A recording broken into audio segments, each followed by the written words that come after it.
பிறகு ஷாம் நாட்டில் உள்ள அதே இந்த ஷாமுங்கிறத எல்லாமே சேர்த்தி சுகர் நீரூற்றை பற்றி என்னிடம் சொல்லுங்கள் என்று கேட்டான். நாங்கள் அதில் எதை பற்றி நீ கேட்கிற, அந்த நீரூற்றை பத்தி என்ன டீட்டெயில் வேணும் அப்படின்னு கேட்டோம். அந்த ஊற்றில் தண்ணீர் உள்ளதா, அந்த ஊற்று தண்ணீரால் மக்கள் பயிர் செய்கிறார்களா என்று கேட்டான்.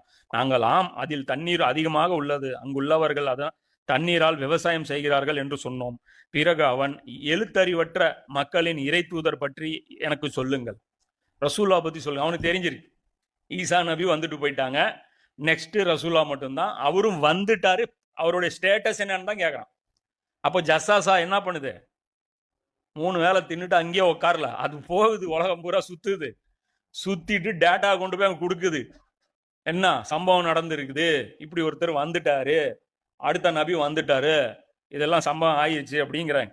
அப்ப என்று கேட்டான். அவர், நாங்கள் மக்காவிலிருந்து அவர் புறப்பட்டு யஸ்ரிபில் தங்கியிருக்கிறார் என்று பதிலளித்தோம். அவங்க இஸ்லாத்தில் இல்லாதனால மதீனாவை யஸ்ரிப்னாங்க. அவன், அவருக்கும் அரேபியருக்கும் இடையே போர் நடந்ததா, இந்த டீட்டெயில் அவனுக்கு தெரிஞ்சிருப்பாருங்களேன். இது ரசூலாக்கே தெரியாது நபி ஆகும்போது. மக்கள் ஏத்துக்க மாட்டாங்க, எனக்கு எதிராக சண்டை போடுவாங்கன்ட்டு அவன் சொல்றான். அப்போ தெரியுதா அல்லாவுடைய ஏற்பாடு அவன்.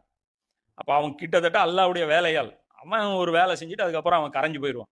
அதுக்கப்புறம் நீங்க அவனை தேடிட்டே இருக்க வேண்டியதான், எங்கப்பா நம்மளை வழி கெடுத்தவனை காணும் அப்படின்னு. சப்ஸ்டியூட் வேணா இப்லீஸ் வருவான், அவனை வேணா கட்டி பிடிச்சிட்டு அழுவலாம், நீ தானே என்னை வழி கெடுத்த அப்படின்ட்டு.